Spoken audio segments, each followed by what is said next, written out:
Hello again! Right, yes, part 2.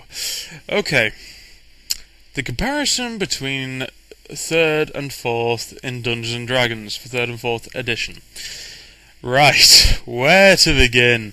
Okay, I think the best place to actually begin is quite possibly the Player's Handbook. This is, of course, I don't know if you can see, the 3.5 edition handbook. I never actually owned 3rd.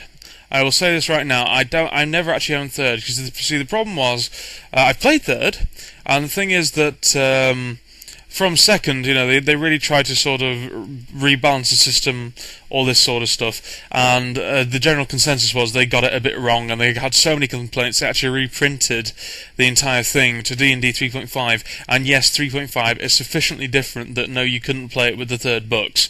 A lot of games masters like to play sort of a mix of 3rd and 3.5. Some just play 3.5, some just play 3rd. 3rd, because 3rd was sort of vetoed out faster, it doesn't actually have the range of stuff that 3.5 does in terms of books and characters and that sort of stuff. So, give and take. But this is not a comparison between 3rd and 3.5. When I refer to 3rd, I'm really referring to this 3.5 because this is what I know, even though I've played the other. I could go into 2nd edition as well, but I don't feel I've played that enough to give that a justified whatever. Right, this 3.5 Player's Handbook and the 4th edition Player's Handbook with a Dragonborn and some sort of, I don't know, is she human? She looks like a human sorcery-y chick. Which is all good, it's all good. We've always got to have a human sorcerer-y, sort of low-cut top chicks. I mean, they make the world go round in fantasy, right? Anyway, from visual aesthetics alone, I can certainly appreciate the oldie sort of treasure case look of this book. But from visual aesthetics alone, that is an awesome piece of fantasy art. I much prefer that just from the cover. The actual book itself, as I say, it's crisp, clean, a very comprehensive index. It is, like I said, you probably can't see, a very comprehensive index. And then you turn the page, and what do you get? You get an almost full-page illustration of heroes doing their thing inside some sort of temple-y, natural temple ruin type of thing, which to me is good. Yeah, and like I said, the actual illustrations in this one tend to be full colour, full-on fantasy artwork, whereas in this one, they've got a very different aesthetic, and you're gonna have to excuse. Now, my Player's Handbook is the only one I've actually seen, but if you look here, well, you can't actually see this cover, this one. The spine has actually come away right here. I can actually get my fingers in there and feel the spine. So this is the only Player's Handbook I've ever seen that's like that, and it came like that, which is very disappointing. This, of course, also has the index, and then it goes straight into the introduction. We get no sort of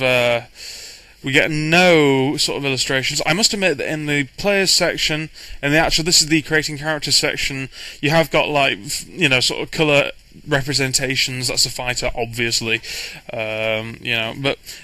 The actual artwork in the book is more line drawing and schematic based, and it's like for how they've done the book, I have to say it actually works for it, but it's certainly not as visually. It's not, for me, it's not as much of a visual treat to look at as the 4th edition.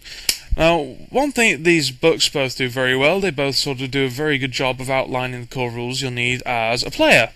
They're both very, very good. They've got illustrated coloured diagrams of flanking and all this sort of stuff. However, now, I don't know, you might just be able to see here that, if I can actually get them aligned, no, you can't really, but the 4th book is slightly thicker in its contents, and there's a very good reason for this. The whole point is that in D&D you have 3 books. You've got the Player's Handbook, that should be everything the player needs to know. You've got the Monster Manual, which is sort of your reference compendium of all the evildoers, nasty things, and of course beholders you're going to hopefully not be seeing in the world of D&D. It sort of gives you rules, your outlines, your stats, and whatnot. The GM, the Games Master, is probably we're Dungeons and Dragonings now. The Dungeon Master is probably going to have more of a sort of hand in that than the players. It must be said. And then you've also got the Dungeon Master Guide, which is basically everything the Dungeon Master needs to run you sort of create an adventure. It tells him how to do it, XP awards, traps, the difficulty ratings of things, all that stuff. Because, D&D, let's face it, is a very meaty game. And, it's evolved since sort of pre-first edition, where I can't even remember the dice rolls they used, but, there was like their beta edition D&D, and it's evolved all the way since then. And I still have an Advanced Dungeons and Dragons box set, which I think is second edition, from about 9-12 years ago, which is what really sort of alerted me to role playing in the first place. However, now the thing is, what I'm getting at is that in this book, let me try this again. Basically, in the Player's Handbook for third edition, something was horribly amiss.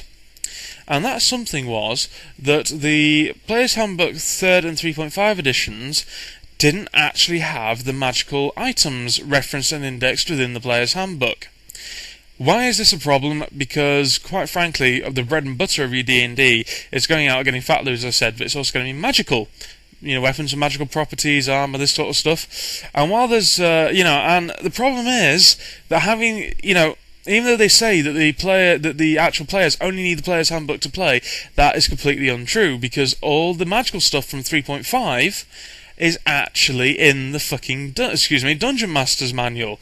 Now, that's really stupid, because the Dungeon Master's going to have the Player's Handbook. If he's going to create an adventure, he's going to have it on hand anyway, and he can reference that just as easily to put the magical items in. 4th solves this problem. 4th actually has everything the player needs in this book.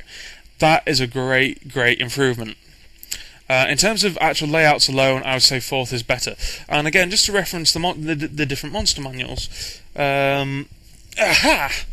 Again, 3.5 Monster Manual. It's got just basically quite sort of irksome.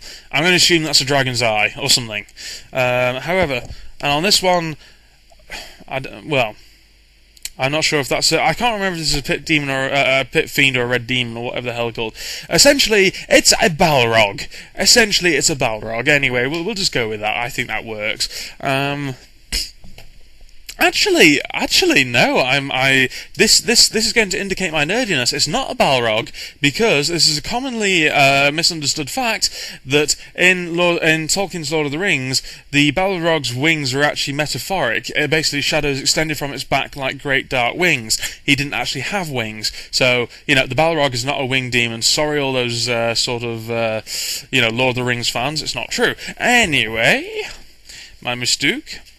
Again, now the 4th edition has got some awesome illustrations. The actual book is very clean. It's got a very clean aesthetic to it.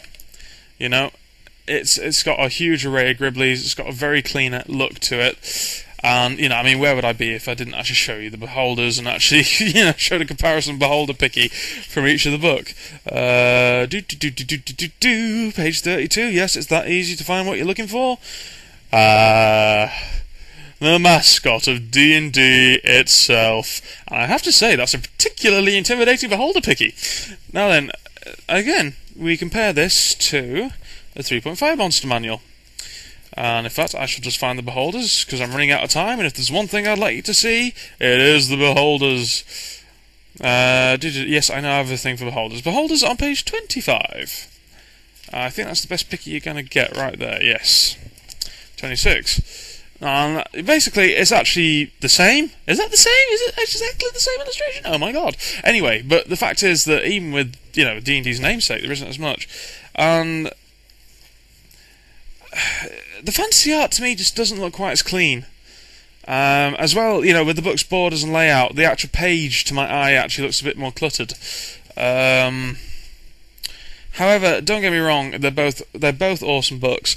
And for some reason, if I actually had to, This might be me completely, but if I actually had to compare the two for variation, I would actually always go back to 3.5. There's actually more stuff in the 3.5 book than there is in the 4th book, by quite a long way, actually. So, it's just one of those things. Yes, there's definitely a bit more. Well, I don't know, actually. Maybe maybe the 4th book just categorises it a bit more. Who knows? We'll just go evens. We'll go evens. As I said, that's got the prettier layout, but for some reason, being a traditionalist, I still actually go to this one for my monster needs. But yeah, and of course I'm running out of time on the vid, so so that was a brief look at the layout of the books. Like I said, my main gripe with 3.5 over 4th is that the magical items are not in the player's hand, but they're in the Dungeon Master Guide, which means the Dungeon Master Guide is actually critical in any D&D play session where it's not in 4th. Well, it's still critical for the Dungeon Master, but it's not critical for the players. That's what I'm trying to say. Anyway, I'm going to cut this off here, and I'll be right back for part 3. Catch you in a moment.